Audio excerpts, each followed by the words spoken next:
Ladies and gentlemen, good day and welcome to Q4FY25 earnings conference call of Subex Ltd. As a reminder, all participant lines will be in the listen-only mode, and there will be an opportunity for you to ask questions after the presentation concludes. Should you need assistance during the conference call, please signal an operator by pressing star and then 0 on your touch-tone phone. Please note that this conference is being recorded. I would now like to hand over the conference over to Mr. Ramu.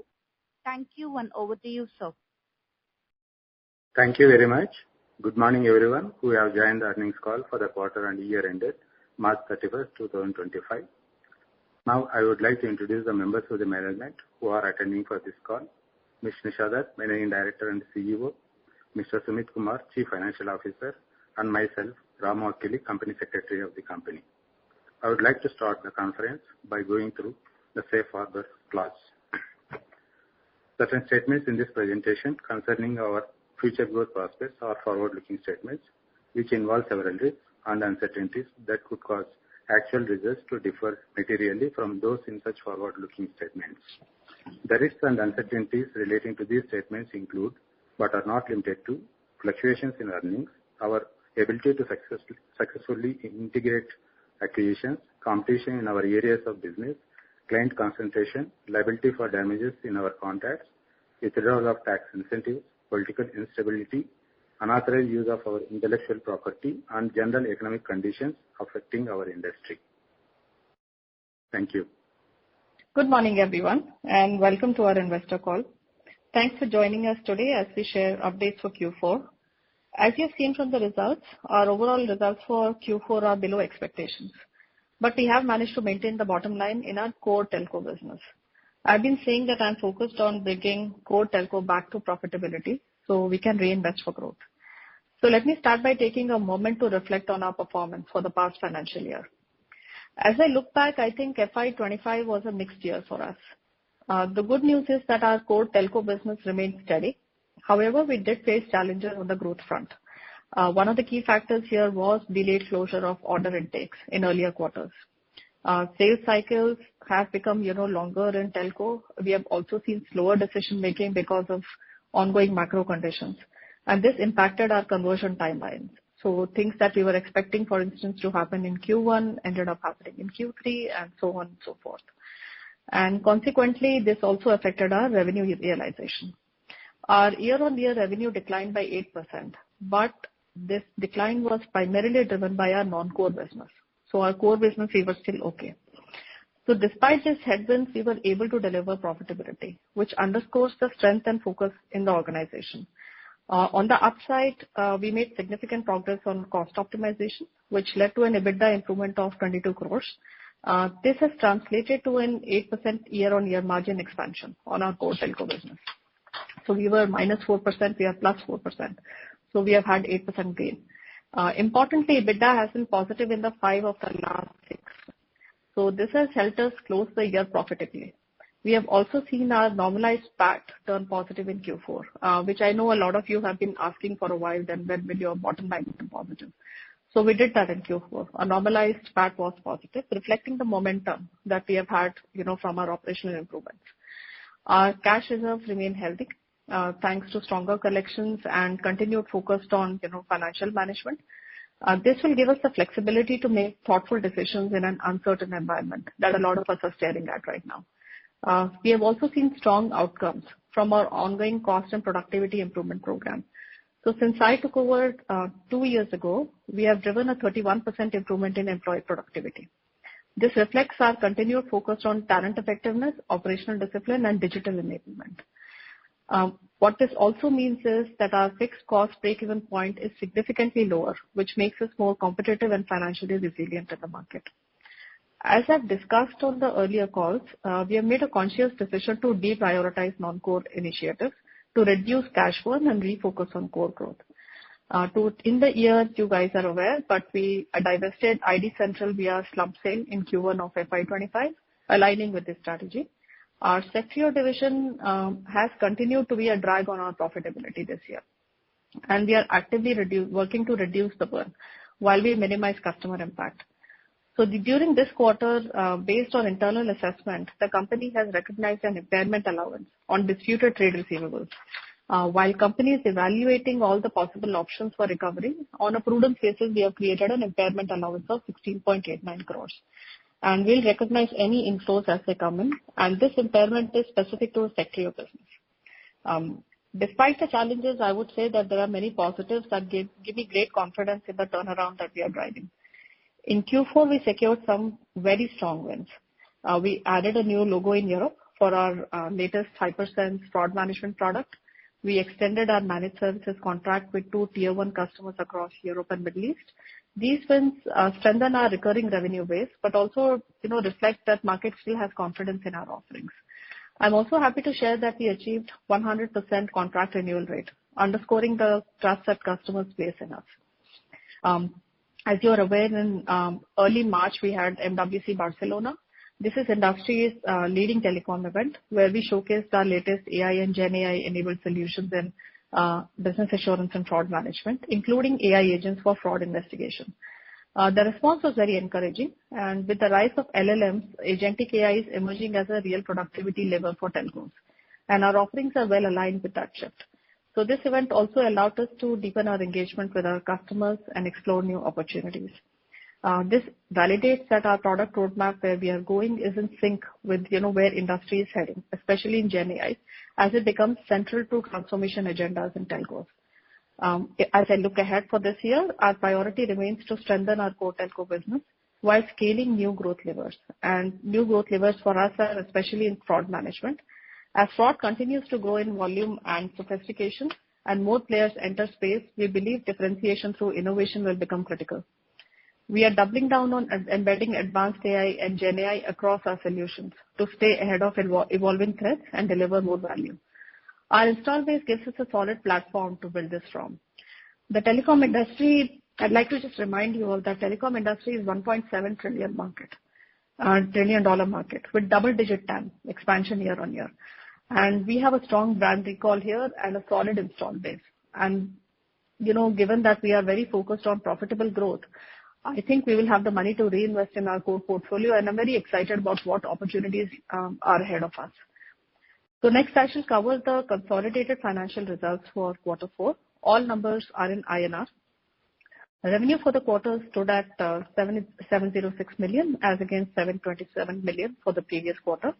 Normalized EBITDA for the quarter is at 53 million as against 40 million for the previous quarter. Normalized PAT for the quarter is at plus 66 million against negative 17.8 million for the previous quarter. PAT for the quarter is at negative 176 million as against negative 33 million, including exceptional item in the quarter. Now I will cover the consolidated financials for FY25. The revenue for the year stood at 28,656 million as against 3097 million for the previous fiscal year. Normalized EBITDA for the year is at plus 65 million as against negative 95 million for the previous financial year. Normalized PAT for the year is at minus 146 million as against minus 375 million for the previous financial year. And PAT for the year is at, overall PAT for the year is at minus 314 million as against minus 1917 million, including exceptional item in the previous fiscal year. As always, thank you for your constant support, and I'm happy to take your questions and comments now. Thank you, ma'am. Ladies and gentlemen, we will now begin the question and answer session. If you have a question, please press star and 1 on your telephone keypad and wait for your turn to ask the question. If you would like to withdraw your request, you may do so by pressing star and 1 again. Ladies and gentlemen, if you have any questions, please press star and 1 on your telephone keypad.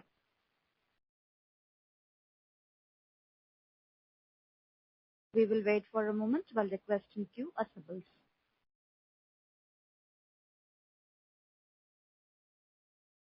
The first question comes from Jitendra Bhutoria, an individual investor. Please go ahead. Yeah, good morning. Morning. Yeah. I remember in the last con call, you had said about Subex Digital LLP, wherein Secterio rests. Now, Secterio, you said Secterio had two big contracts which needs to be served, and you are not taking any other new contracts. Now, out of those two contracts, one contract was being negotiated with the clients to close down pre-closure, and this was expected to be done within the March quarter itself. And the second contract, you said you were negotiating, and you hope to, negotiate and pre-close that contract. Now, my question is, what is the status of those pre-closure of those contracts? Because they are burning a lot of cash. Now, this is my first question. Yeah. Okay. Yeah, please go ahead. Yeah. My second question is, I just wanted to know, you have spoken about the impairment allowance for trade receivables. Now, if this impairment allowance, wherein you have mentioned about 16.89 is disputed trade receivable. Now, which year to it pertains, and whether I understand there was some outstanding regard to Burma receivables, there was some repatriation problem. Is that this receivable relates to that? Okay. Okay. So are those your two questions, Jitendra? Yeah. Okay. So in Sectrio, there were two big contracts, as I had mentioned. So one of the contracts, actually, we have been able to pre-close. And I'd like to kind of, again, remind everyone that the 16.9 crores impairment that we have taken is purely on account of Sectrio. So what that means is that the Myanmar contract that you're referring to is not a part of this impairment. So this impairment pertains specifically to Sectrio, and this impairment has one of the contracts that we have been able to pre-close. The receivables are from that contract. The 16, some part of it. Large part of it is from that contract. There is another very small contract on the other side, but I think large part of contract is the one that we have pre-closed. So we have receivables pending there that we have to collect over the year.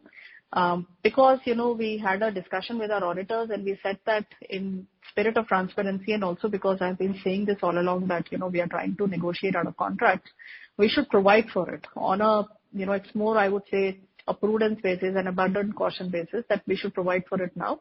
And we will recover the money. As we recover the money, we will recognize, we'll recognize income for it. As through the year, we recognize the money.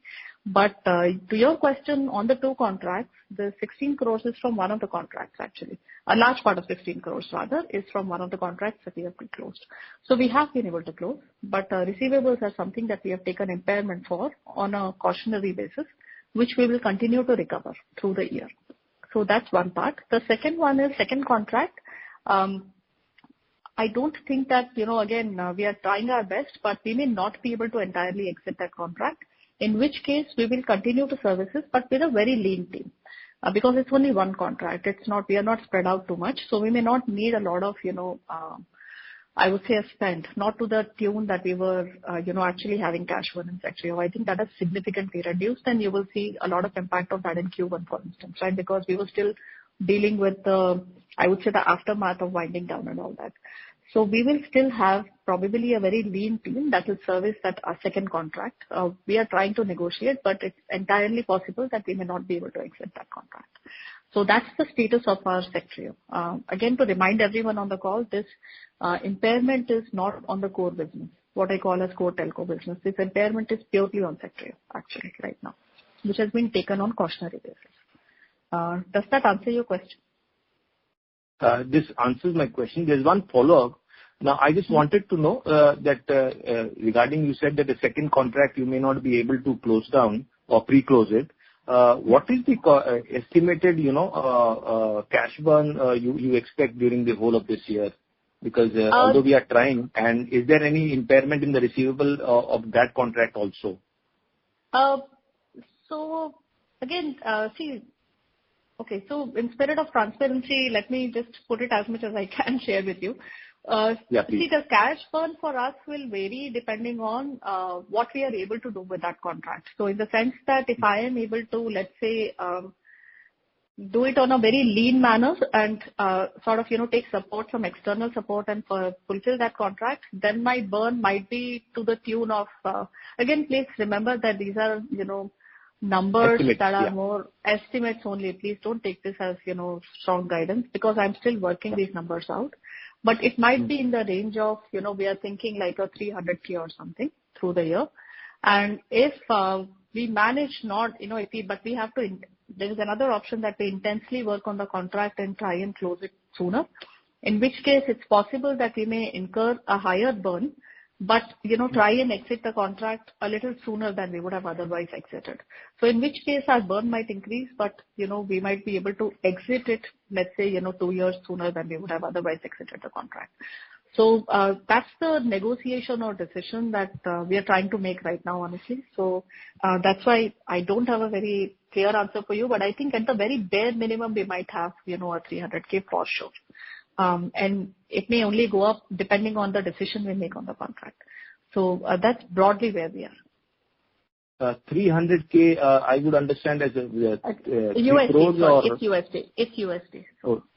Attention. Okay, sounds good. Sorry. Because I see, I see that, Secterio, you have a loss for the whole year of 25 crores. Now, and that is outside, that is out of these two contracts only. So, leaving apart the first one, which is closed, what was the quantum of loss in the second out of this 25 crores, if I may? Actually, second contract, we have not had a loss. So there are two things that happen here, and I will ask Sumit to weigh in here. So there are two things. So the overall loss is has two components. There is a Secterio loss of one contract, which is, one largely one and a very small other one, which is contributing to around 17 crores. The other part of impairment that you are seeing is basically we internally have a financial, I would say, again, this is a policy that we agreed, internal policy with our auditors. We didn't have to, but we have agreed as management that any receivable that crosses a certain threshold will be provided for. So this is a regular provision that we are doing, and some of these contracts are not bad contracts or bad money. What happens is that some of the contracting that we do in our core telco business is backloaded. So what means is that the money will come a little later for us. So that gets recovered, but it gets provided for. So it's that money. Again, Sumit, do you want to come in and maybe clarify a little bit for Jitendra? Yeah, sure. Thanks, Nisha. So basically there are two pieces. One, as Nisha told. So for the quarter, if you see, we have provided the bulk impairment is towards the secretary contract, which is 16.89. Then barring that, there are as a part of a ECL provisioning for the receivables. So anything which comes into the ECL provisioning, it keeps coming. And internal policies is anything greater than 365 days, which is crossing as a receivable, then we provide, and then obviously it's like a moving bucket. It comes and goes. So which is a routine kind of a thing which is there, but bulk is the secretary piece which we have just clarified. Okay. Thank you so much. Thank you. Thank you. Thank you. The next question comes from Mahesh Kumar, an individual investor. Please go ahead. Yeah, good morning, Nisha.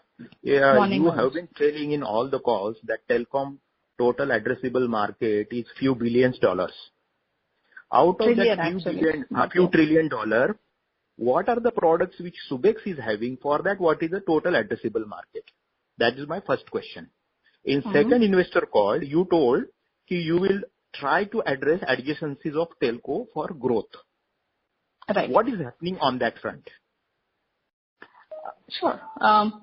So basically, if you look at our products that we have for this market, as you know, we are in business assurance, we are in fraud management, we do partner settlement, and then we have a suite of AI products. But AI products are primarily for us geared in, fraud management space. So if I were to look at the fraud management in telcos, it's actually a $39 billion market. That's a TAM which is growing at 39% CAGR year on year. So we have been tracking actually. And if you look at the AI agent market, which is where, we are trying to position a lot of our fraud agents, AI agent market is $5 billion market as we speak today. And that is growing at 45% CAGR. So these are very high growth markets actually. So that will give you a sense of the TAM. And in terms of adjacencies, what we have done is, so we are addressing telcos, of course. Telco adjacency we have picked up is primarily on, I would say, telco fintechs. So every telco in the market today has a wallet, right? Airtel has a wallet, Jio has a wallet, and all the large telcos actually have wallets or they have their own financing arms. So we are actually doing a lot of fraud management and business assurance for their fintech products. So what we have done is we have done horizontal scaling of our products and we are addressing a lot of things. So for instance, if I do churn management, right? At what rate do customers churn from a telco? So I can do it for telco, but I can also do it for their telco, finance arm, the telco fintech that we call. So mobile money itself is growing at, 22% CAGR and the market there is 120 billion. So that's an adjacency that we are strongly latched onto. Also because I already have relationships with telco, so it's easier for me to kind of cross sell into, mobile money. So that's the one adjacency that we have taken. The other adjacency which, I wish we could have gone stronger, which we haven't been able to go very strong at, but this year we definitely want to go there is OTT business. Your Netflix and Amazon Prime and, all these places. So that's where we did not make a lot of inroad, but we made inroads in mobile money. This year we are hoping that, we are able to go much stronger on OTT side as well. So these are the adjacencies and our product suite is very, very focused on fraud. So one of the largest growing frauds in the world today is account takeover. And account takeover happens in, money, mobile money. It happens in your telco business, but it primarily happens on OTT side. So for instance, that's one of the problems that we are trying to solve. Our handset fraud solution, actually the biggest fraud in India is handset fraud. And we have a solution for that and we are servicing a lot of customers with handset fraud specifically. So we have anchored a lot of our, I would say that, the fraud management portfolio, which was very traditional CDR based portfolio, we have taken it and, we are trying to embed a lot of AI into it and we are trying to tackle new frauds through AI actually. So a lot of robocalling, flash calling, spam, account takeover, everything that we all suffer from actually day-to-day basis. So we have created solutions for it and we are trying to go strongly in that. And these are the solutions that can horizontally scale. It's not just a telco problem. It's a data problem. It's also a, money problem. It's also an OTT problem actually, some of these things. So that's the way that we are looking at it. We are also looking strongly at some partnerships because we understand that time to market is very important, right? I don't have the time to sit and develop a solution for another 2 years and the market may move away from me. So places where we already have a lot of domain knowledge, we have gone faster at it. But there are places where we are going to partner with people, going strongly with partnerships and see if we can white label their products or, should cash become available, then we can look at, some inorganic path as well. But that's the direction in which we are thinking that, what we can do ourselves, we go fast at it. What we cannot do ourselves and will take us time, we go into that market with, partnerships. So that's the kind of, scenario that we are kind of looking at. But I would say it's primarily fraud. We have done mobile money to answer your question and OTT is something that we definitely plan to tackle. I have a follow-up question on this. Sure. What are the customers you have for AI agent? Do you get any success till now? Then you have also launched a team of LLM solution for fraud management thing. So yes. Do you have any customer for that? And how many customers are there for phone fraud management? Okay. So POCs for agents. The POCs we have done actually, I would say 3 POCs for agents. And actually they are highly successful POCs and one of the places where we will probably, contract, we are actually in the advanced stages of converting it into a contract. So we should have our first full win on the agent side. LLMs, what we are doing is we are not selling LLMs like separately. So what we are doing is LLMs we have integrated into our HyperSense solution, for instance. So our HyperSense will now be powered by LLMs, right? So anybody who buys a new version of HyperSense, yeah. You had an announcement of team of LLM solution. Correct. Yes. Okay. So do you have any customer for that now? We do actually. So for instance, the way I solve for handset fraud, right, is a team of LLMs that's solving for handset fraud. So, which continent these customers are there? This is actually in North America. We have done one in North America, one in APAC, and another one, if I'm not wrong, it's in Middle East. North Africa, sorry. North Africa we are doing. These are paid customers or only POC? No, one is a fully paid customer. One is actually, the POCs are also paid. So it's not that we are doing free POC. The POC ultimately POC should result into a contract. Which we are actually negotiating right now in North America to get into a new, full-blown contract. So there we are working with a consortium of 3 large telcos, where we have demonstrated and they have liked our solution. It was and now we are talking about a commercial contract there. So some of this is not theoretical for us. What we have done is our embedded, first of all, we used to call it an AI first, right? I would say Hypersense is also LLM first in that sense. So we are embedding LLM strongly into our portfolio. And we also have standalone solutions that can go. So I can sell handset fraud as a standalone solution. I can sell robocalling as a standalone solution. And these are all powered by, agents actually. So this is like a agentic squad, we call it, that solves, fraud management. It can do investigations in fraud. So that's the kind of agent. And underneath you will see that, there are 10 agents that are doing different tasks. One is a KYC agent. One is, checking your subscription. So there are different agents that come together and solve for fraud, investigate a fraud. So that's how we have sort of architected this. So this team of LLMs basically are collaborating for a solution. Am I right? That's correct. Okay. See, all these new developments which are happening. Yeah, just a suggestion. I have one suggestion for Nisha.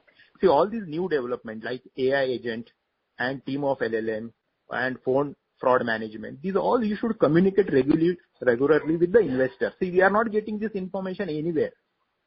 Last time also I sent you mail on this team of LLM. Correct. So I thought that in the MWC communication goes out often, but I think one of the maybe misses that we have had is we do a lot of LinkedIn communication. I think we are not sending like releases on this, but on LinkedIn we do a lot there on LinkedIn. Yeah, you're right about that. So, but we do actually communicate. Exchanges. See, these are very good development happening. This will change the perception about Subex. Right. The AI agent will take you to the next orbit in the perception. Okay. The perception also matters. Matters a lot, I would say. Completely agree with you. See, today Subex perception is very bad among the investor fraternity. And you are doing all these developments. So we need to communicate more with the exchanges. You have done POC. All these companies listed on Indian exchanges, they communicate if they do POC. Okay. Maybe Ramu, can we make a note of this? Yes, ma'am. I made a note of it. Let's please do some more proactive. See, we do a lot of marketing collateral. I think we have not kind of specifically targeted, stock exchanges, but we do quite a bit of collateral actually. I would say that on the average, maybe one post goes out every day, and there's a strong frequency. But you are right, yeah. On LinkedIn, you will get accolade from the professionals, peers. Right. But you also have a responsibility to investors. Agree. Sure. Point well taken. What I will do is, maybe Ramu, we really need to get a cadence set for this. So all these you should communicate. See, how many companies in India are working on AI agents? Actually, I would say very few. There is a lot of noise around this. So that's why you have to communicate. Actually, very few. See, in US, many companies are trying AI agent. Google is trying, Meta is trying, but in India, very few are there. So you should communicate. People should come to know that you are doing such cutting-edge technology development. Right. Okay. I have another question. I will join the queue after some time. Okay. Thank you. Thank you. Thank you. I request the participants to restrict with 2 questions in the initial round and join back the queue for more questions. The next question comes from Abhishek Kale, an individual investor. Please go ahead. Good morning. Morning, Abhishek. Yes, you are. I think what Mahesh said, the previous caller said, I've been saying the same thing over and over for the last 2 conference calls that we have had. I mean, high time. So last time Ramu was he just got into the company but now, we cannot continue going on the same path. Right. It's high time we just put our act together. Okay? But Abhishek, we did make a lot of announcements on the wins and all that, right? No, I think we are starting to get in. Nisha. Not LinkedIn. We did stock exchanges, no? The wins that we have had on the... Yeah. So you did with deals. I'm saying overall, whatever we are doing, if you think that people should know about it, right? Then it should go out to the exchanges. When you're putting it on LinkedIn, your marketing team is very regularly putting things on LinkedIn. I follow your company on LinkedIn. So I know what is happening. But if I were to just not sign up onto LinkedIn, I have zero visibility as to what is going on. Apart from the deal wins that we have had. The European deal that we have had, which was communicated timely by the organization, I appreciate that, but we need to communicate more. So, high time. Then, another question, what was this need for impairment, the provision that we made, right? You said that as a matter of caution. Okay, and bear with me. The moment you use the term caution, right, to me, I hear it as we have doubts whether we will receive the money, or we have at least the slightest of the doubts, wherein we have talked out of that contract and we think that the customer might not pay, and that's what may be the reason for exercising the caution. Is that right assumption, or am I off base here? So that is not correct. So I will tell you why we have taken the cautionary, impairment. So one is that, when you are, one is our own accounting policy, right, that we have decided on internally, like even Sumit was explaining. When a receivable crosses a 365-day threshold, we do provide for it. So I didn't have to take this provision honestly for another quarter. I could have sat on this, and my Q4 results would have looked great. In fact, I was disappointed that, we had to take this. And I said we will take it. But if you look at the normalized EBITDA and PAT, we are actually PAT positive this quarter, right? What is not to like here? And I am, I would say I'm slapped with this kind of an impairment, which nobody likes.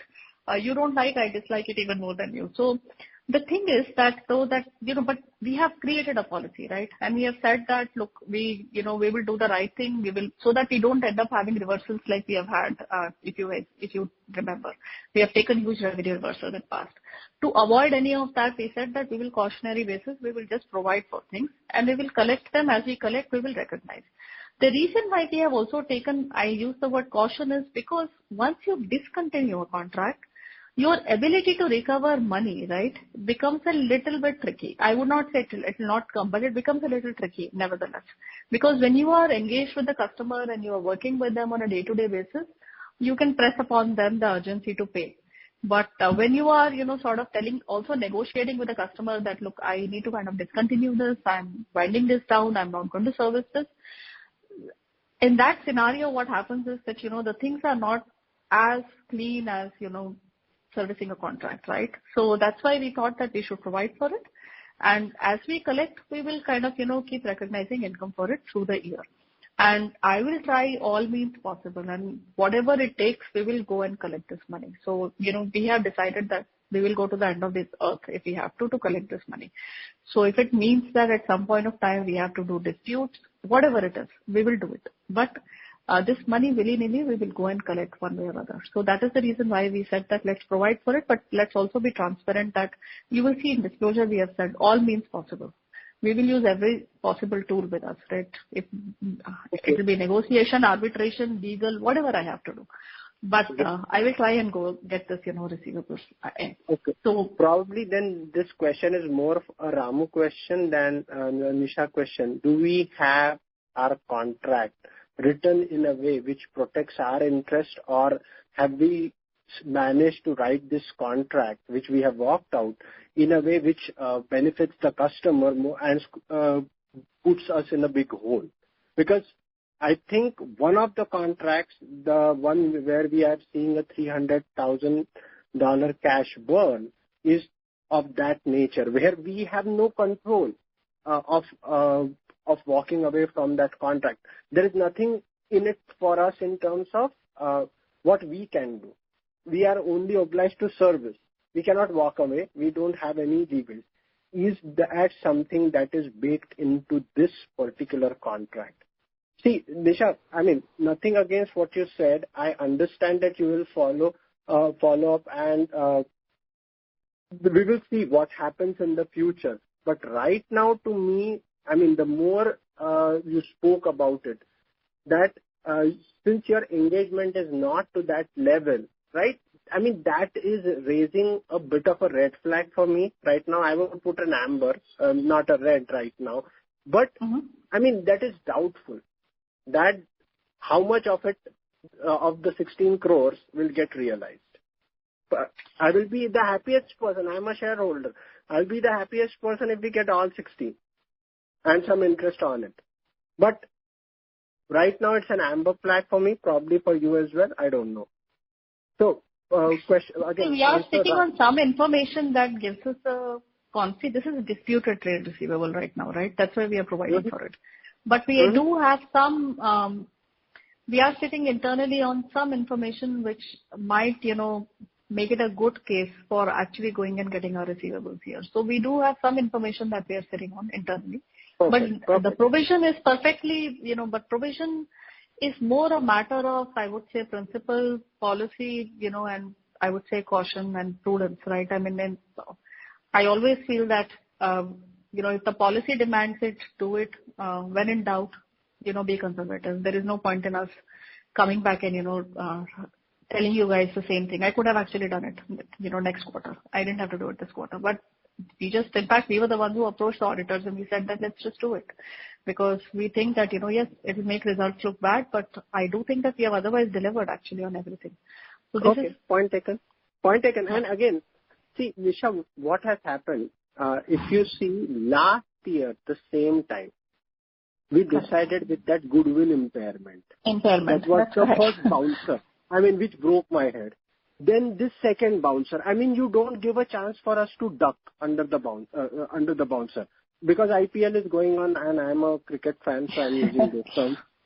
So, but, I mean, you can see it from an investor's perspective. And again, for the moderator, I'm going to probably continue with my questions. Please don't kick me out, because most of the questions I'm going to ask, others will have the same ones.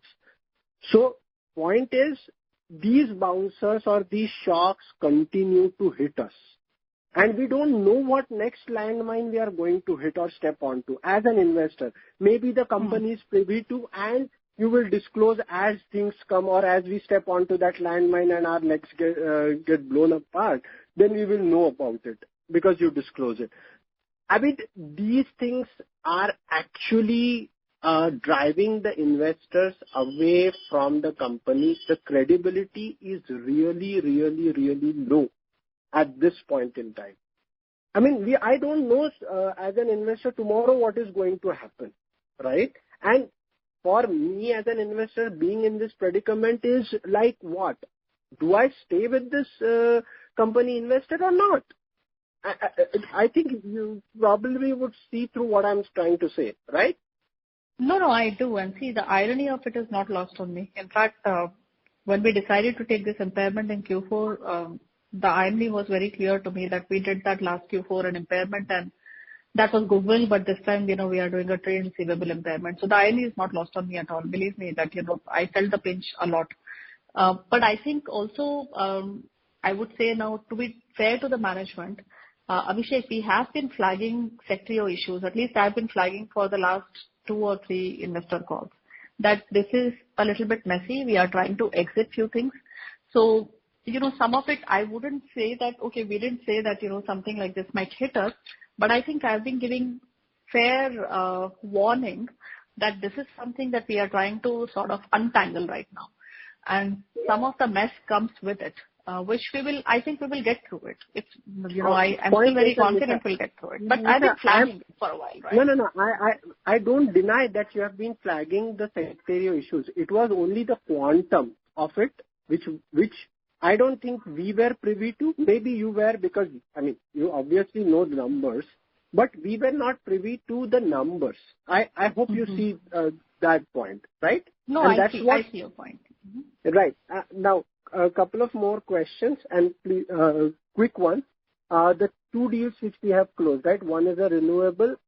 We have renewed a contract, and one is the deal in Europe. What it is going to contribute on a quarterly basis to our numbers, and when would it start?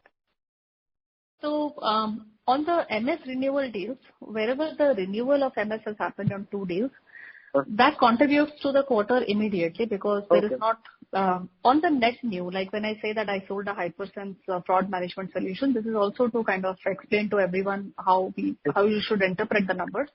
So whenever it's a managed services deal or a renewal, the revenue continues, so there is no lag. But when it comes to a new implementation, when I sell a new fraud management or revenue assurance solution, there is a implementation period. So the moment my implementation of that project ends, that's when my subscription starts. So I will recognize some money in the beginning, which is, more a setup, some license and all that. But bulk of it comes a little later once the implementation is done. And for us, our fraud management solutions typically take, I would say, around 9 months implementation cycle. So, depending on the complexity of it, so it takes between 6 to 9 months of implementation. So once the implementation is done, the subscription revenue comes in. So you should expect it, let's say, a win that has happened in Q4 probably, starts accruing for us in Q3 of this year. So that's broadly the timeline. On renewals, that's why renewals we are very bullish on, because one is it gives us, recurring revenue base. Also, it's the quality of, I think, revenue is very high, right? Always the MS revenue is very high quality revenue. So that's why we are bullish on that. But yeah, that's the way to interpret those numbers broadly. Okay. One last question. The cost optimization you said, which saved us about 22 crores. Could you please elaborate on that? That was primarily done on few aspects. One is obviously we do manpower optimization. So that is, the way that we have done a cost framework is, just to explain to everyone, is what we do is we kind of, took a look at our gross margin. We looked at below the line items. We looked at what our S&M cost is, sales and marketing cost is, what our, let's say, G&A is. So we took our cost base and we benchmarked against some of the best in the industry, where I would say which are similar size. Some really big ones, some small ones, some similar size. So we did some sort of benchmarking actually when I came in. That was one of the big exercises we did. So when we benchmarked, we realized that, is our gross margin broadly aligned with what it should be industry-wise? Is my R&D spend aligned?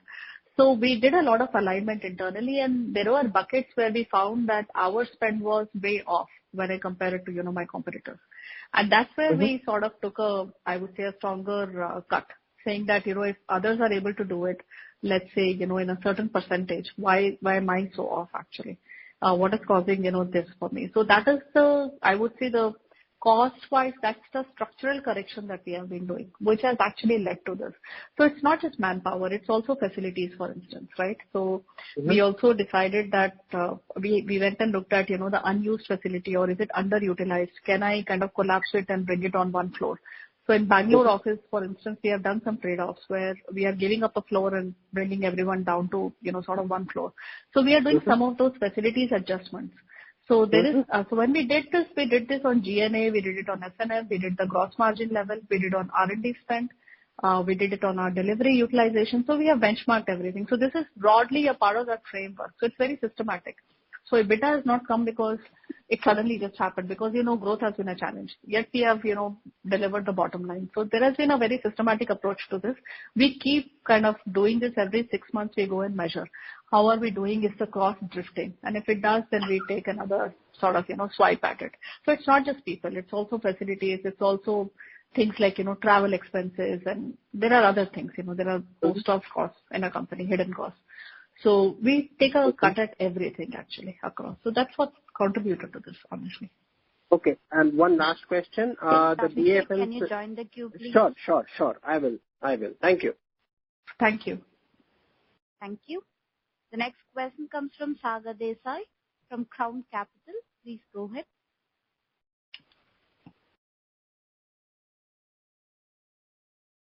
A repeat question comes from Sagar Desai from Crown Capital. Please go ahead.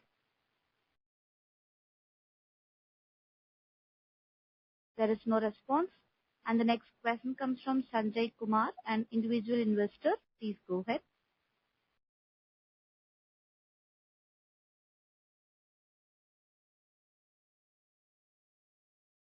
A repeat question comes from Sanjay Kumar. Please go ahead.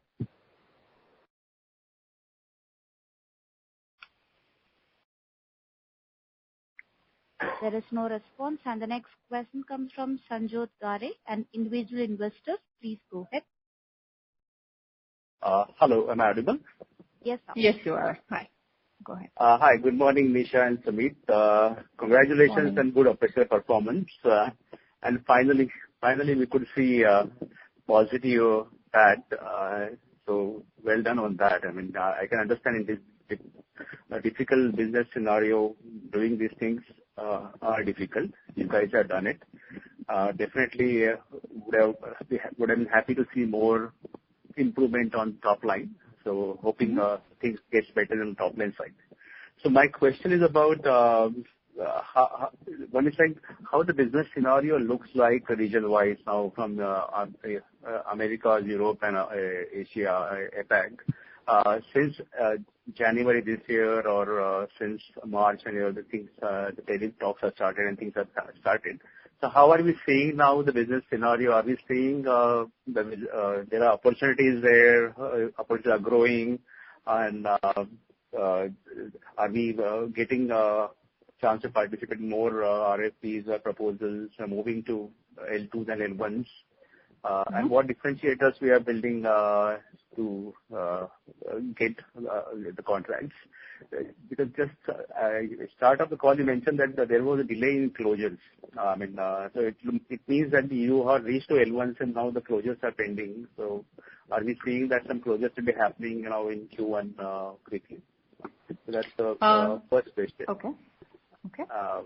And the second is about definitely now the things are getting better slowly on that. So do you have any plans to work with analysts and investor community and then see just more presenting about how the company is doing and then getting more visibility into this investment community and analysts? So any plans for that? Okay. So on the first question, I think what we are seeing is you're right. Actually, a lot of our deals moved. I think the only good news there was we didn't lose any deal. It was just moving quarter on quarter. In fact, there is one deal that almost moved by 4 quarters, honestly. So it's just, this is because what happens is that when some global leaders, political leaders, macro economics, when people start exercising caution, then they start, looking at spends a little bit more carefully, right? They start delaying it. Not that they are not spending, but they are delaying their decisions. So you are right, actually. A lot of contracts that got moved for us, we are expecting a lot of closures in H1 this year. So we are expecting that some of that has, and so there were 2-3 things. One was this happened. There was a micro environment climate. There was something brewing there. The other issue was that right in March, when there is expected to be, some closure activity, Middle East and good parts of APAC where we work, right, major markets, they went for Eid holidays for 4 weeks. So then what happens is that work just stalls, actually. For instance, Europe will now go. For, we all know, July and August, Europe will stop working. So there is a lot of cyclical things that we have to catch up on and we have to time. So you are right that we are seeing some of the contracts that were moved should happen in H1, manifest for us in H1. So that's one thing. The second is, in terms of geographies, we are seeing a lot of interest and from APAC. APAC has always been a very good market for us. Africa Africa was sort of, I would say, up and down market for us, but this year we do have some good ones that we are chasing, actually, some very good contracts that we are trying to close in Africa. So if Africa we are able to really be bullish on this year, I think we should do well. Europe again, I think it does what it does. Americas, we are positioning more with our new products because America is a market that can actually absorb a lot of, I would say, agents and everything else that we were talking about, right? That we are really positioning in America's markets for us. So that's why we are looking at this. But overall, telcos have generally been hit with, if tariffs come, then what will happen is their investment, their network investments are very big, right? It's a big part of telco business. And capex is very high. So with tariffs, what will happen is that this bucket will really balloon for them if actually it becomes real. In which case, a lot of other spends that they do, they will start putting it on hold even more. So that's the, I would say if I had to ring a warning bell a little bit, that's the one that we are seeing might have an impact on our business. But that's, we'll see how it plays out. For now, it's on pause. The tariffs are on pause, but we will see. But you are seeing, right, some effect of that will happen actually for telcos. It's an indirect impact, but we might get hit by it. For now, we are okay, but we shall see how it plans. I would say, pans out. We will see it in this quarter. But as we stand, we are expecting the deals that moved to happen, close in H1 of this year. So that's, as we stand, that's what will happen. The other decision that we are seeing telcos make a lot, which is kind of interesting development for us, is that while we are selling Hypersense, we have a large install base of ROC implementations, our older product. So there are telcos where we have gone and the customers are telling us that our mandate is very clear. We can't spend, let's say, on new, but we want to sweat this asset a lot more. So can you then do a lot more work, do a lot more enhancements and, AI and agents, everything that you wanted to take to Hypersense, can you put it on ROC and make me sweat my asset a lot more? That's become like an interesting development for us because, and if we are able to deliver to that, I think that will unlock a very big market for us because ROC actually has a huge install base compared to even Hypersense, right? I would say it's like 4x, 5x of Hypersense right now. So if we are able to kind of grab onto that opportunity and more telcos start thinking that I want to sweat my asset, then I think it might become a opportunity that we were not actively tracking, but we are seeing market pull for it. So that will be an interesting one for us. That's again the other one we are tracking. On your second question on analysts and investors, honestly, I thought that sometime last year I would start that outreach and start the conversations, but I have been a little bit conservative in my thinking also.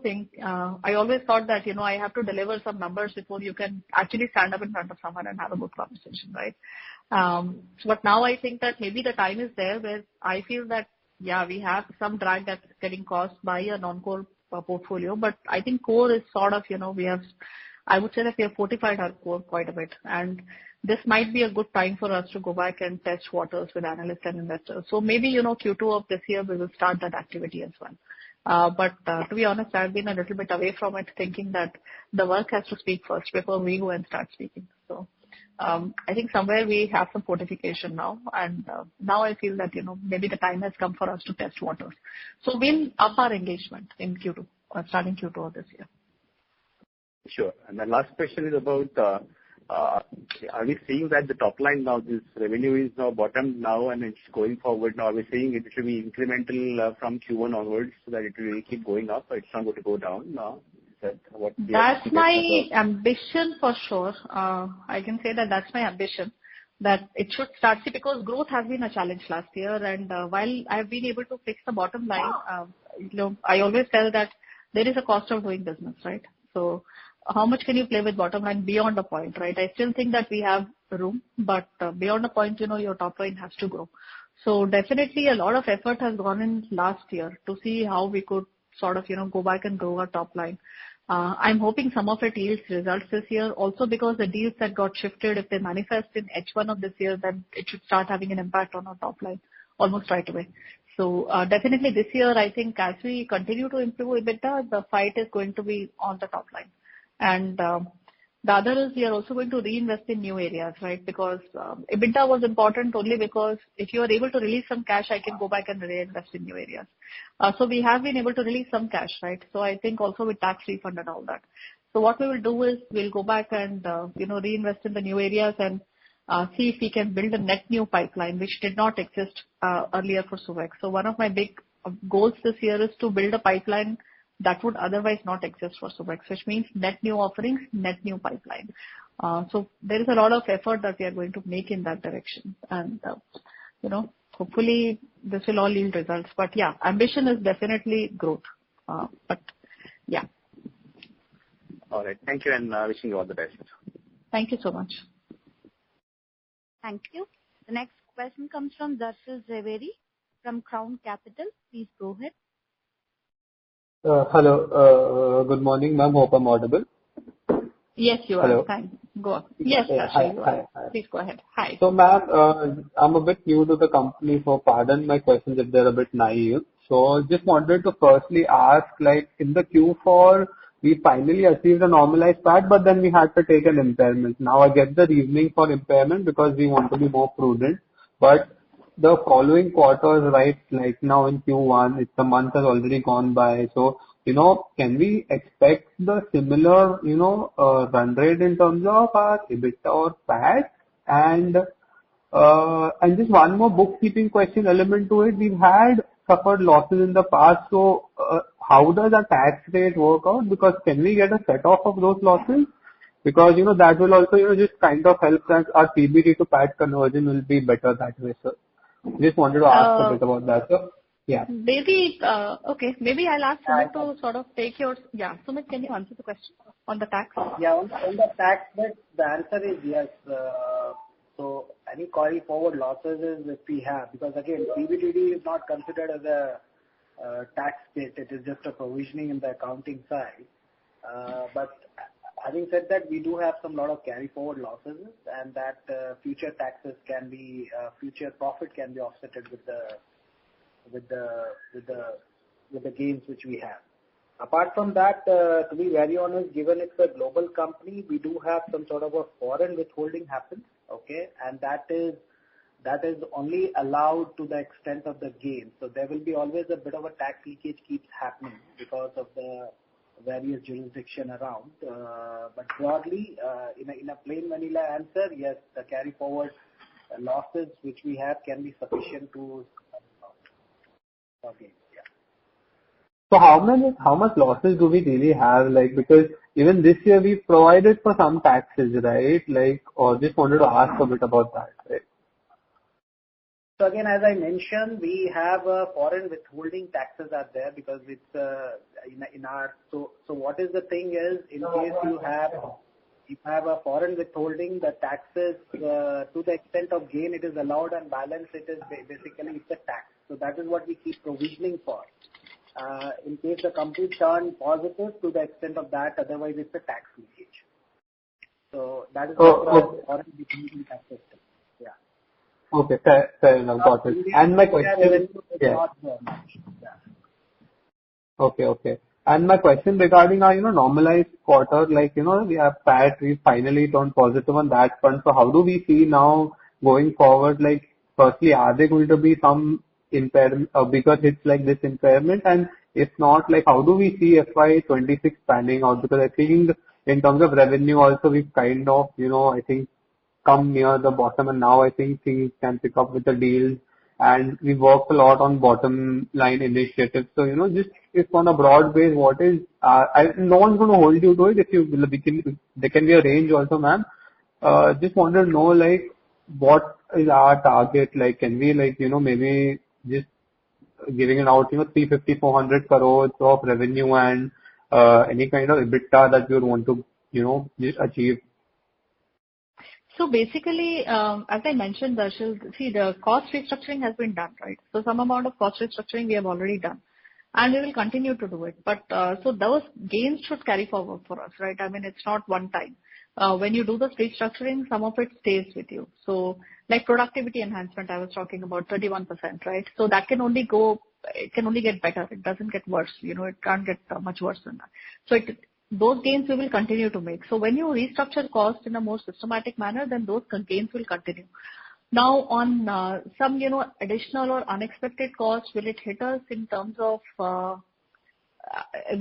today as I said, I can't foresee anything, but we'll see if it happens, then we will let you know. But again, I don't foresee it. So I think some of the cost restructuring initiatives should continue to give us gains.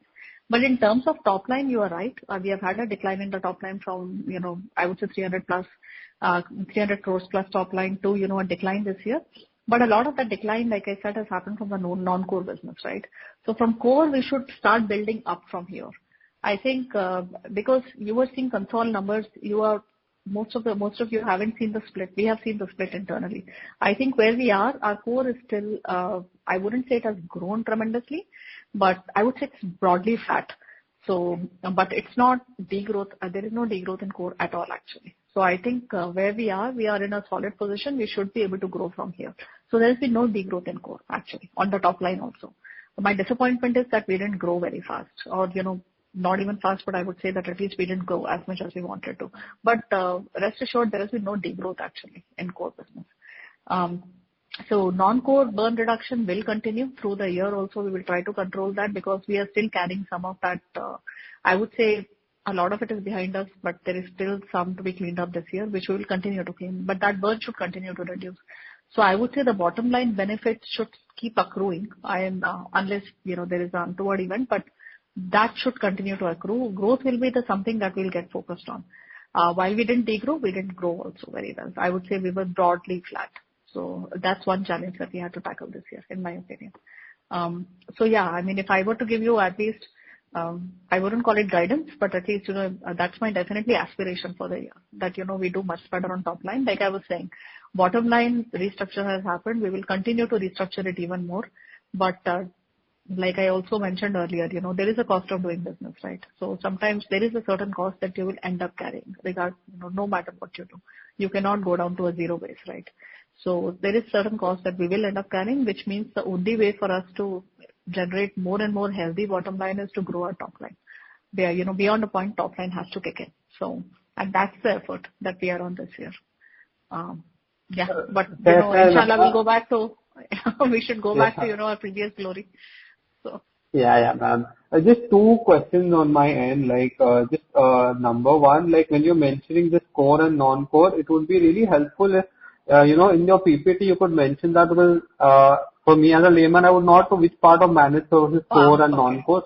That would really be helpful from the next quarter, where you can just, mention, okay, this is our core business and this is the business we are, trying to discontinue. So we also know, okay, a certain bottom line, top line hit will be that because this part is going to get discontinued. But consequently, because the burn of this will also get, discontinued, the bottom line should keep on getting better.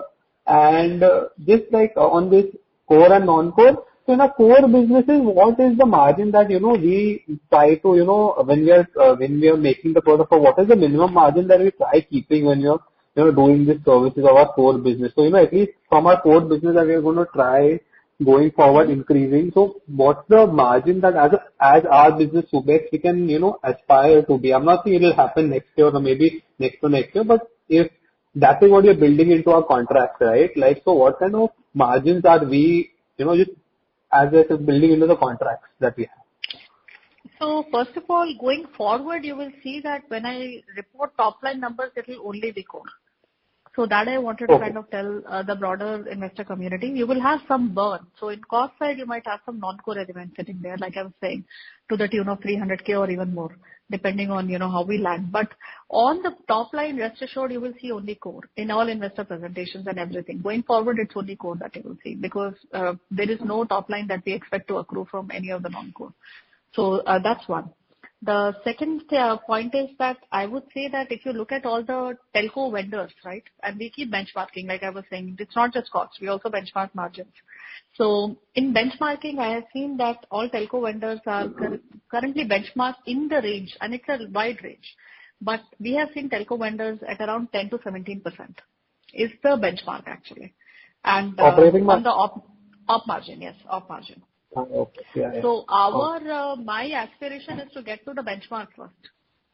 So, because if there are other telco vendors who are able to get to that op margin, right, I think then we should have a path to that op margin. So that's how we have thought about it. And I mean, if you think about it, even this year, there has been an 8% gain on the op margin. We were at -4%. We are at +4% now. So there has been an 8% gain on the op margin. So if we continue to do things well, and if we able to, if we are able to grow our top line and continue on the restructuring that we are doing, I think we should be, at least my first aspiration is to get to the benchmark, which is in the range of 10 to 17%. So that's where we are currently at 4%, but trying to see if we can, get closer and closer to the benchmark levels. Our framework is created with the benchmarks in mind, like I was saying. All the costs have been benchmarked to that, all op margins. Everything is benchmarked to, what telco vendors are. And we have kind of tracked many actually. So we track quite a few telco vendors and we have been benchmarking to them. So that's generally the framework. Perfect. And this, sorry, the 300K is like $300K per month or per quarter? Sorry. For the burn rate is for the year. Oh, okay.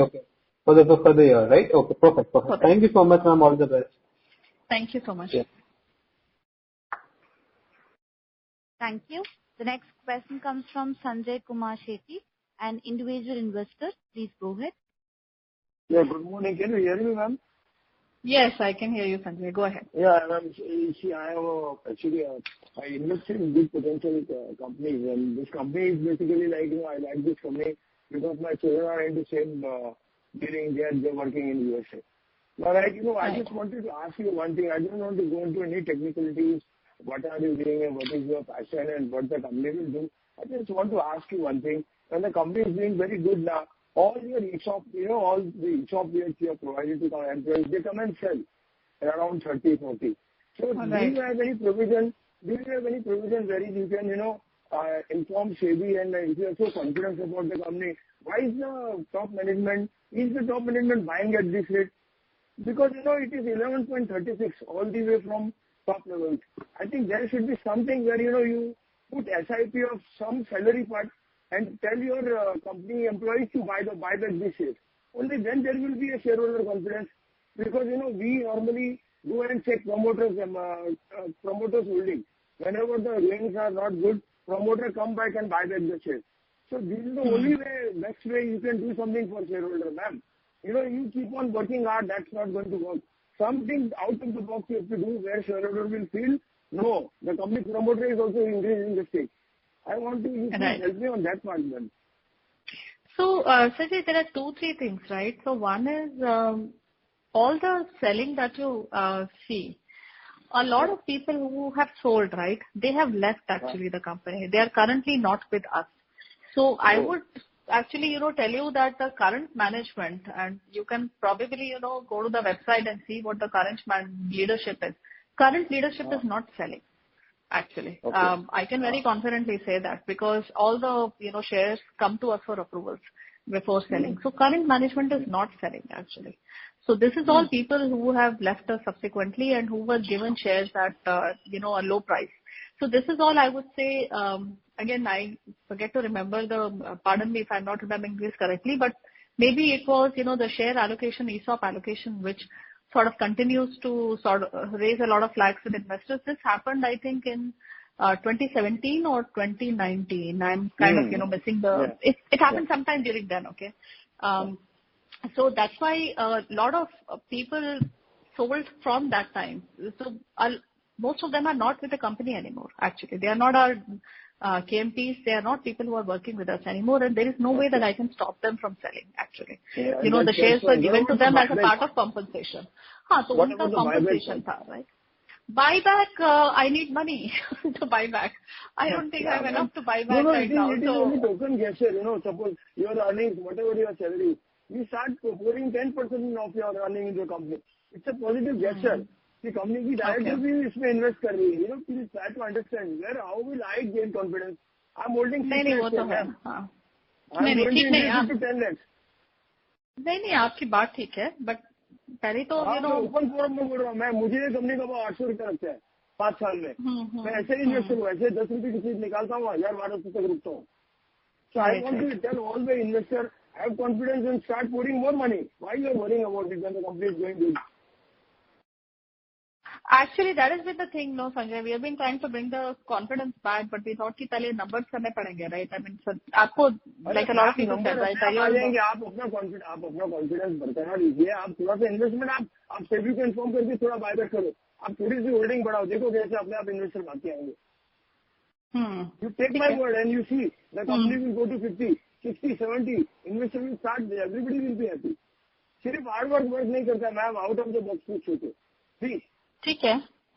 Okay ma'am. नहीं ठीक है, मैं एक बार ये consider करती हूँ. आपका suggestion तो बढ़िया है. Thank you. देखिए बाईबैक के लिए पैसा होना चाहिए ना. मैं देखती हूँ कितना हम लोग कुछ कर सकते हैं केस में. हाँ, वाई नॉट. अब जब तो फाउंडेशन बनेगा कि भाई इधर तो कंपनी भी बाईबैक करने के लिए खड़ी है. इन्वेस्टर बेचारा मरते जा रहा है, उसको समझता ही नहीं है क्यों कर रहा है. कंपनी अच्छा कर रही है लेकिन आपका सब प्रॉफिट में आप लेके आ गए अभी तक को. आप कुछ इम्पेयरमेंट प्रोविजन करते हो, अभी जो करना पड़ेगा वो तो करना ही पड़ेगा. जो पीछे का आगे पीछे का पाप है वो तो ऐसा धुलेगा नहीं. But something out of the box you have to do की कॉन्फिडेंस रुके. मतलब other companies are not doing so bad ma'am. मैं एक बड़ा इन्वेस्टर हूँ, मैं आपको 51% से खरीद सकता हूँ मैम एक झटके में, लेकिन मुझे भी कॉन्फिडेंस आना चाहिए ना. और अभी ट्राई टू अंडरस्टैंड मार्केट के आप 1500 से 600 करोड़ पे आ गए. नहीं करेक्ट है. Do something ma'am please. मैं नॉर्मली कुछ टेक्निकल बातें नहीं करता हूँ ma'am. I believe in vision और मैं उसमें पैसा लगा देता हूँ. ठीक है, ठीक है ma'am. Thank you so much Sanjay. Thank you. Bye. Thank you. The next question comes from Sanjot Gare, an individual investor. Please go ahead. Hello. Thanks for the opportunity. I just one question about the income tax refund, which is I think you mentioned 34 crore is something is expected to be coming. And even till last quarter, it was some 8 crore was pending. So it's 8 crore already come, and this 34 crore in addition to 8 crore? No. So 34 includes 8 crore because the new 34 is, so income tax has adjusted that and this 34 includes 8. And we are in actively talking to the department. Our case is currently in 245-2, which is as a new provision, it goes and there's a process. And it will come roughly in like 60-70 days. There's a process around on that. So we are hoping this money should come at any time. And yeah. Yeah, because that's a big amount. And that's why I was just listening to the previous. We are closely tracking actually. Yeah. Yeah. No, I just listened to the previous person, and definitely that amount, even if you try to use an amount for the buyback, you can just buy back 3 crore of those shares. So that's one of the opportunity. I mean, just suggestion for that. But yeah, definitely it should be used for the right purpose. And looking forward to how things will be changing after getting more cash in hand. Yeah. Yeah, sure. Thank you. Thank you. Thank you. We have a follow-up question from Sagar Desai from Crown Capital. Please go ahead.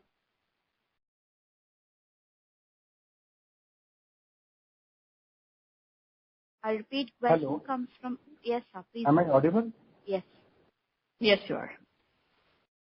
Yeah, just wanted to check on this investor meet kind of thing. Can you organize every quarter or every 6 months in Bombay for few hours, or even we can come down to Bangalore and have a look at the facilities and all?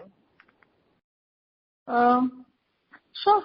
I think we can. I mean, honestly, we haven't thought about it, but I don't see any reason why we can't.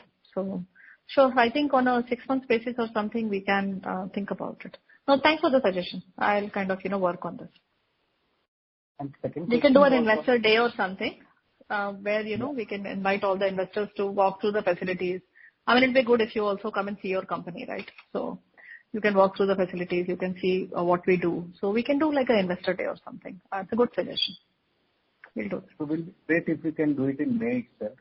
That is one. Okay. Second is on the balance, on the current receivables which are getting reflected in books and the goodwill amount which is substantial. Do you foresee any further, possibilities of impairment or write-offs? Subex, you want to take? Yeah. So again, as we speak, again, we don't foresee any kind of impairment around on the receivables or goodwill. And as you know that goodwill impairment is a yearly exercise. So based on the current assessment around, we have a sufficient headroom on that, so we don't expect that. On the receivable, again, our DSO right now stands at 87 days. So, and all receivables are the good receivables and actively collected. So we don't feel any sort of impairment on both the subjects. Sure. And this, with this non-telco business coming negligible or becoming zero, so the balance, of the top line, what we had done, like in the current year, we could see 5 crore rupees is the only, this is for the first quarter, I could see you had given that breakup between telco and non-telco. So ratio hopefully falls in the non-telco, correct? Yes, the degrowth has come from non-telco primarily. No, not degrowth. Not degrowth. My question is very specific. Whether Curatio is included in telco or non-telco? Sectrio, you mean? Yeah, Sectrio. Sectrio is non-telco, non-core. So then that the revenue what we had given for the fourth quarter is just 5 crore rupees. So can we say that the top line is only 5 crore of this business? No. So it was more than that. But what has happened is through the year we made a decision. Correct. So, sorry, go ahead. So if you sorry, Nisha. So if you see the investor deck, actually quarter 4 of 2024, the non-telco component was a 14 crore. Okay. Correct. And then this year, obviously, it is only like a roughly 5 crore.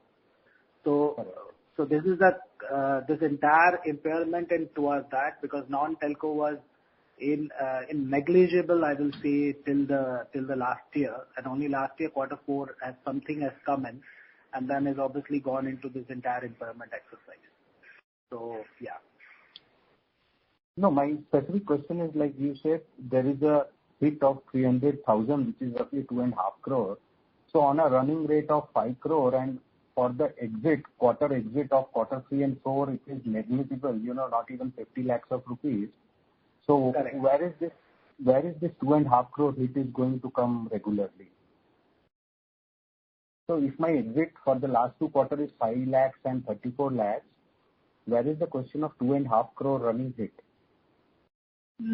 That is for servicing the contracts, actually. So, see, what happens is that you meet a milestone, you take the money in, right? But there is still work that has to be. So when you install a box somewhere, you still have to service that box, right? You cannot leave so that's our challenge on exiting the contract, where if I have made an installation, I need to still run that installation, right? Otherwise, the customer does not get any benefit from it. He has paid me, but what's his benefit? So I still have to run it and sort of, make sure that he's getting his value for money. So the burn comes from actually servicing. The revenue that we have recognized, we have to service that also. So the burn that we are talking about through the year will be the servicing component that we still have to do. And that is something that we are not able to back out of right now. So on the telco side of it, you don't have anything which is any contracts or any such big chunk of business which is running at a loss, correct? No, not at all. Telco is all good right now. Like I said, we have turned, PAT positive. EBITDA has been, 5 out of 6 quarters have been positive actually. So telco business, we are, I think we have fixed the fundamentals. That's been the big effort, somehow to fix the fundamentals. But the degrowth also in the top line that you're talking about, only 5 crores, is because early in the year we made a decision to wind down the business, right? We sold one and we decided to wind down the other one. So we decided to stop taking any new money in contracts and all that, because that keeps increasing your liability if you do that. So when we decided to sort of wind down, we stopped taking new money in. And that's the reason why you don't see, any top line that happened on the non-telco side, right? The top line we were trying to restrict actually. And there is some burn that we are carrying, which we will have to service some of the revenue that we have taken in past. So that servicing of contracts will happen. So that's the burn that we are anticipating right now. Within telco or outside telco? Outside. Within telco we are good, yes. So on a quarterly basis, 50 lakhs rupees is that burn, nothing else, correct, no? That's correct, yes. As things currently stand, that's the case. Like I was saying, that if we decide to sort of, accelerate some of the events, that can I do more and sort of exit a little sooner, then that burn might increase a little bit. But that's a call that we will make as and when we get to it. But currently, the way we have at least budgeted for it, that's what we have budgeted. We have budgeted a 300K or so. Yeah. So the first contract where the burn was high, you are anyway out. So we are anyways out. That's for receivables. There we have receivables, that we have provided. So that is done. Yeah. That's so now done. whatever That's is left out is So what is left out is the second small contract with whatever burn we talked about. Correct? Correct. Yes. Exactly. So now on a steady state of affairs from quarter one onwards, assuming 75 crores of run rate of top line with the kind of EBITDA what you had projected, like 4-5% or 7-8% kind of an EBITDA. That is the kind of steady state of business we are looking out for. In the near term, I would say that's our, as like I always say, no guidance, but at least ambition is to, in near term, to stabilize to, something around that. But obviously, we want to kind of grow the top line a lot more aggressively. In fact, one of my personal ambitions, which I keep telling in company also, is that I want to see 100 crore quarter. So, which was my ambition last year as well. So, that continues to be something that I totally aspire to do. I want to see 100 crore quarter. I am hoping that, we are able to deliver to that. But yeah, on a steady state basis, it will take us some time to get there. But on a steady state basis, yes. On core, that's where we are. So I think we are here good to go and talk to institutional investors and participate in many conferences so that this visibility comes in. And probably the HNIs and the retail investors who are in this, who are invested, gets a proper price, valuation particularly. So I think some time if you can spend on meeting investors and trying to educate them about the things going forward. Sure. I like you mentioned, right? We will try and do an investor day. We'll try and do a lot more outreach starting Q2. So, yeah, I think fair ask. Sure. Thank you so much. Thank you. Sorry. Thank you. We have a follow-up question from Mahesh Kumar, an individual investor. Please go ahead. Yeah, Nisha. See, for last 12 years or plus, Subex performance is stagnated. And during that period, you were independent director on the board. So you have a macro view of the company, which is called Garuda Drishti.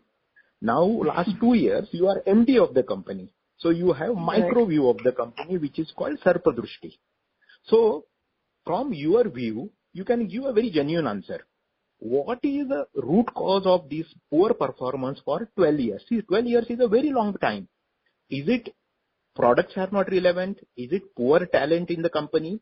Is it faulty processes and system? Or is it mindset of the organization is not conducive for growth?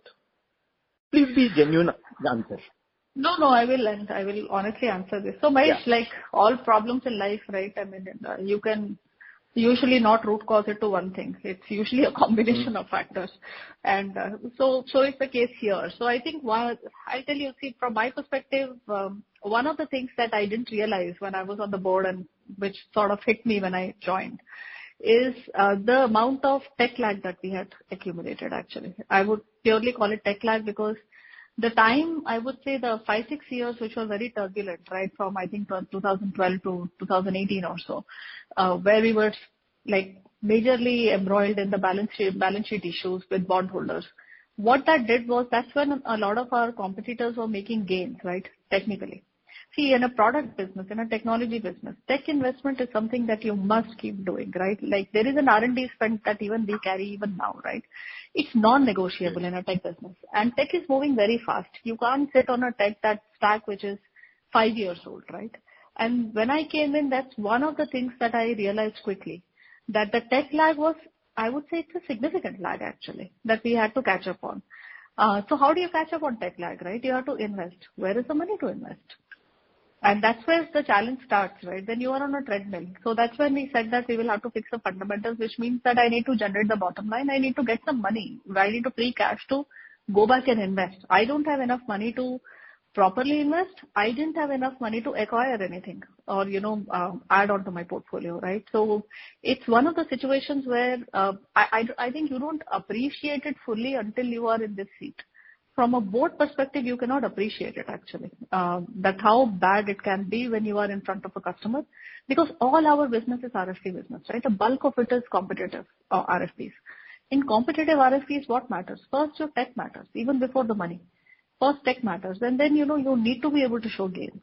So that's one challenge that I found, which was kind of took us some time honestly, and I wouldn't say that we are completely out of the woods now, but I think we have made a huge progress there. Then we had made some commitments, right? Like I would say secretary over IDC and all that. So there were commitments that we were carrying in the company, which I think was slowly bleeding us actually. It's a slow, I call it the death by 1,000 cuts. Nobody is killing you in one shot. It's a death by 1,000 cuts. आपको 1,000 cuts डालकर धीरे-धीरे bleed हो रहे हो आप. आपको पता नहीं चल रहा है. So when they brought to the board, did they mention that this market is OEM dominated market to the board? So you have to remember that when it came to the board, it was an IoT business. It was not an OT business. जब हमने approve किया था तो IoT business approve किया था.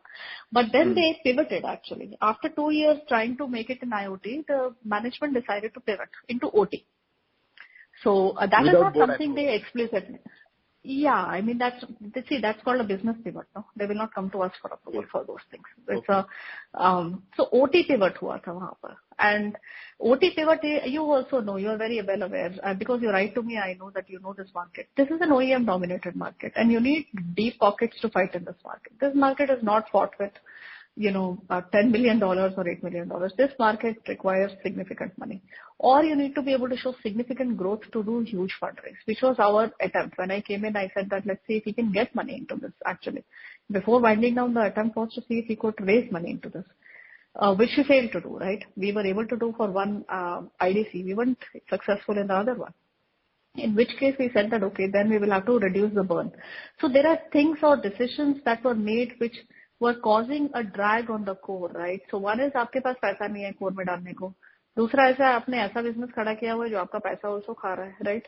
So these are things I think you appreciate only when you sit in the seat, and this is hot seat truly for that reason, because you come in and you realize the amount of I would say cleanup or untangling that you have to do, and that's exactly the journey I got on, right? I mean 2 years ago. So I would say that from board perspective, you are thinking that, see, if I go to the board today, technically, and stand in front of the board and say that I have a great business idea, I think I should get into, for example, utilities market, because my products have great utilities market. Now, from a board perspective, how do they know? They are expecting that the management has done the diligence, right?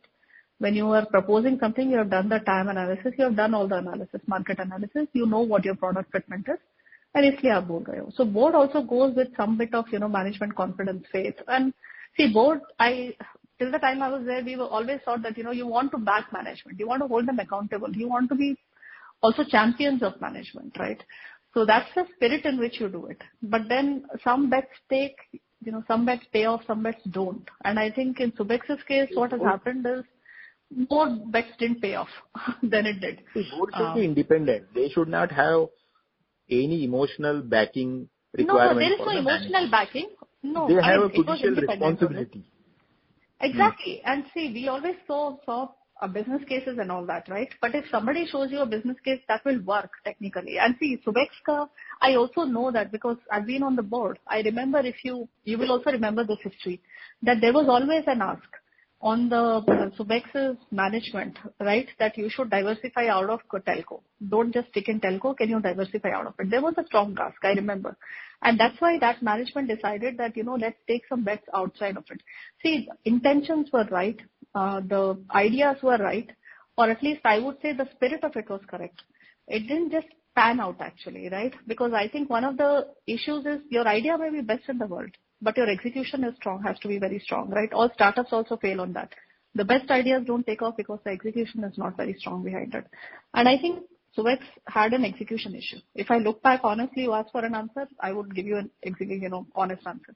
Execution was a very, very big challenge actually. And that is something I still think is a little bit challenging for us. Execution is something that I keep telling internally also. You can, it does not matter what your idea is. If your execution, you can take a B idea and make it work if you have a A team executing it. But you can have an A idea, but if you have a B team executing it, you are definitely going to fail. So it's one of those conundrums that Subex has always been in. And today also I would say that, I would say that I have, Yeah. Are you saying that quality of talent is not good enough, or wasn't good enough? We have tried to fix it. Good? No, actually it wasn't the best. But see, today you will see that, there has been a big change in management also, leadership also, right? So you continuously find, see, there are people who are very good at what they did at some point of time, right? But what works once doesn't always work again, right? So you have to sort of start cleaning it up a little bit. Relevant to the current trend. Exactly. So that's what the cleanup we have done. You are right. So that's the cleanup that we have been doing. What is your view about mindset of the organization?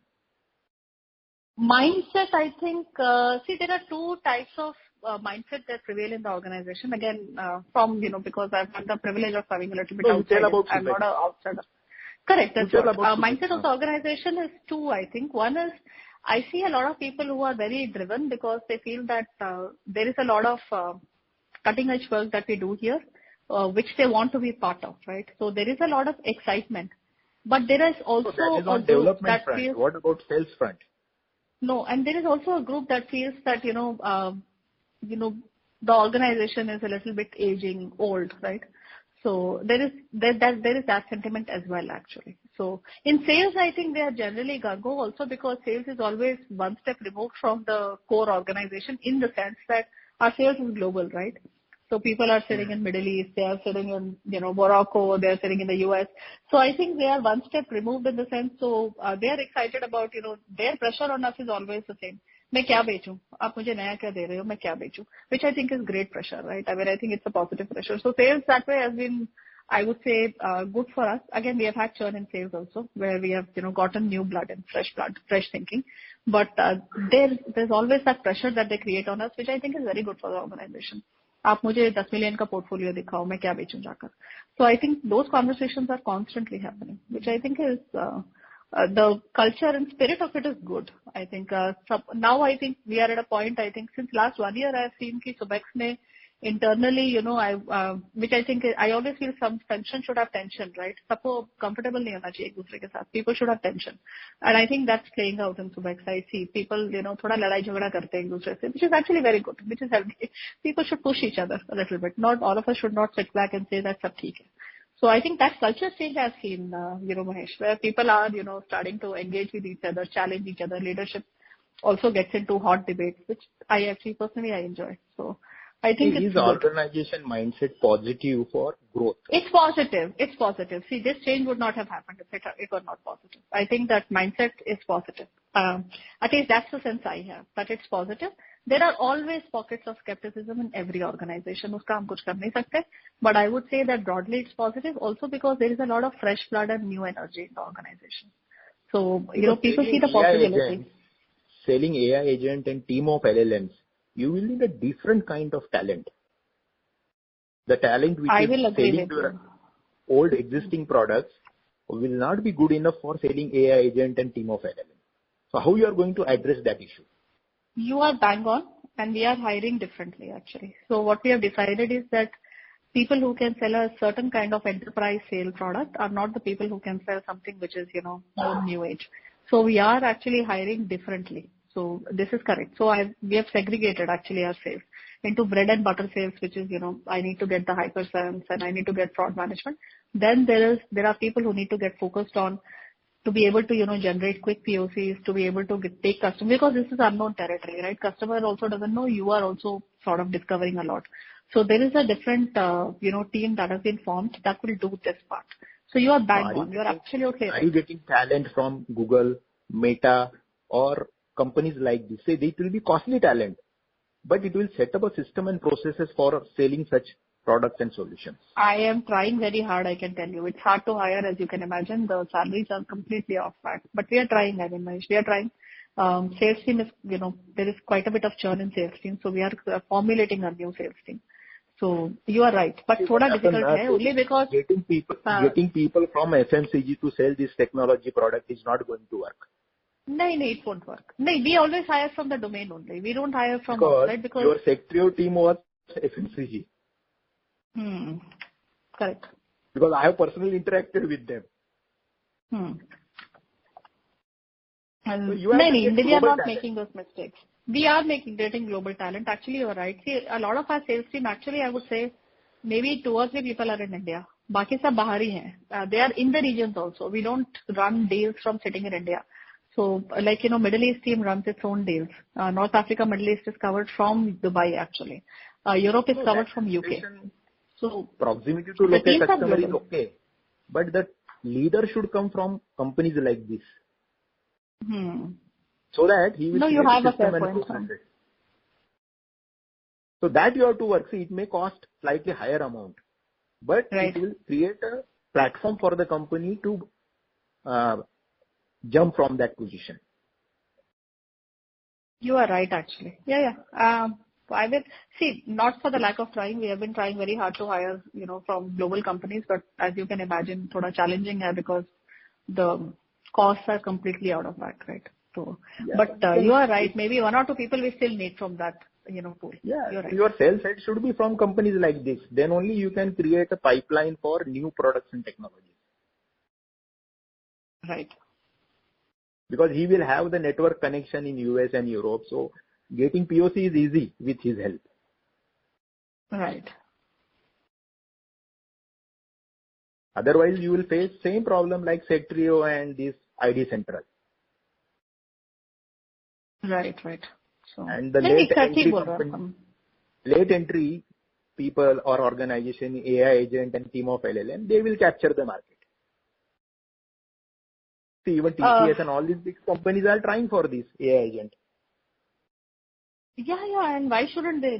This is the hot property. Yeah. Everyone will. So that's why, the speed matters here. Speed matters, our ability to go fast really matters here. Yeah. No, I completely am aware of that. Yeah. We focus on that and go and get it.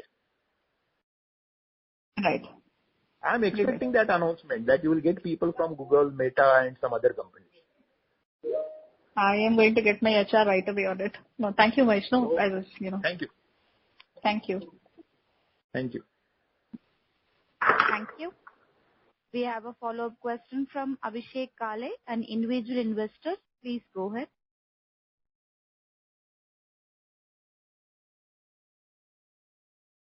Hey, Nisha, just one follow-up regarding the cash burn we were talking about for that one contract. So it's going to be 5 crores at max for 2 years. I mean, in total, 5 crores, right? 300,000 for 1 year, 2 years at max is what we are looking at, that the contract duration is, right? So, correct. If we end up taking the path that we are taking now, but it's entirely possible that, the contract is actually not just 2-year contract, it's a much longer contract. So what we might try to do is to do some development early, upfront, and to see if we can exit the contract a little sooner than, the 5-year tenure that we have there.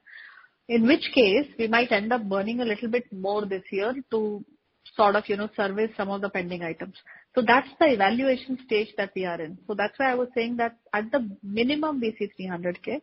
It might become a little high depending on the call we make. But net, it won't make a difference. If I were to take a 2-year, 3-year view, it won't make a difference because we may bring some of the costs forward and, spend little less later. So that's a trade-off we will have to see what we want to do or how much we want to buy this year.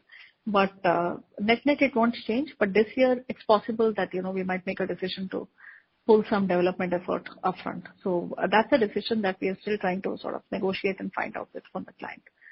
But yeah, that's the one.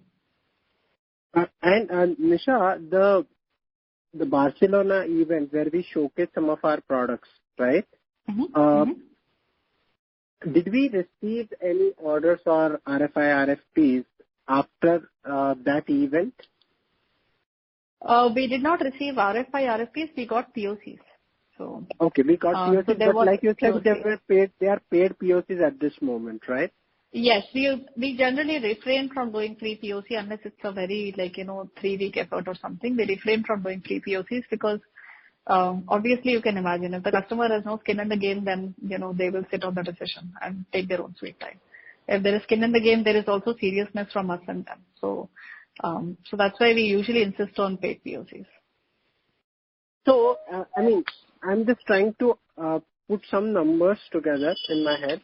assuming we don't get the 16 crores, the ones which we had talked about. I'm just being very pessimistic at this very moment. I don't get the 16 crore provision. Plus, say I take 10 crore hit on this contract. Worst case. I'm just talking about worst case. So 26 crores gone, but I have about a 32 crore income tax refund. So net, my impact is about 6 crores, which will show positive in my account. Am I right in reading between the lines? I'm just trying to see the positive from, I don't know, the Broadly, yes. What do you think, Sumit? See, from a cash flow, yes, because income tax refund is not a P&L item, it's a cash. So, yes. I mean, for me, the way I'm looking at 25 जा रहा है, 32 आ रहा है, साथ मेरे हाथ में, बस खत्म. That's why it was cash flow, yes. But, so, yeah, and P&L will show differently, but cash flow. Right, but यानी मेरे को वैसे कंपनी को as such impact नहीं है. ये जो जाने वाला है पैसा, अगर गया भी, तो इनकम टैक्स रिफंड ने एडजस्ट कर दिया है उसको. मोटा. That is true. Point taken. Thank you, guys. Okay. Thank you. There are no further questions. Now I hand over the floor to management for closing comments. No, thank you all for joining. I know, it was supposed to be an hour call, but it's almost ended up being 2 hours. But thank you for being patient, staying with us. But again, my emphasis, I know the numbers sometimes don't give the right picture. So again, just to tell you that, I feel that we are on the journey to fix fundamentals. We wanted to fix core business. And I think that's broadly and essentially what we have done in the last 2 years. The numbers will bear that story. So I would again urge that, always see a little bit. And if the numbers don't give you the right context, please reach out to us. I'm happy to talk to you and tell you what we are doing exactly. But there is some drag that has been caused, which we may continue to have some drag, but rest assured the business fundamentals are solid. We are going to free up some cash and start reinvesting in the core business. I think we have the right ideas. And, this year my big challenge, I think, will be growth.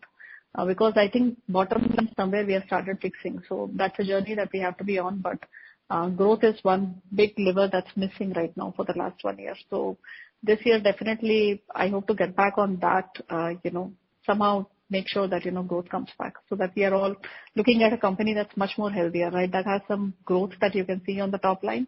You are consistently seeing a bottom line. So that's really where we are. Again, non-core, please always, when you see the numbers, just make sure that you see it in the right context of, what is the non-core versus core. Core is where we are focused right now. And that's going to be my focus going forward. So that's all I wanted to say. Thank you again. And, I really appreciate you taking the time to come to the call. And I look forward to speaking to you next quarter. And I think one of the investors made the suggestion of an investor day. I think I like the idea. So we'll try and get that organized. So we get to meet all of you one of the days in Bangalore office. So thanks again. And I look forward to seeing you in Q1 earnings call. Thank you. Thank you. Thank you. Yeah. Thank you, everyone. Ladies and gentlemen, this concludes your conference call for today. Thank you for your participation and for using Doorsabha's conference call service. You may now disconnect your lines. Thank you and have a good day.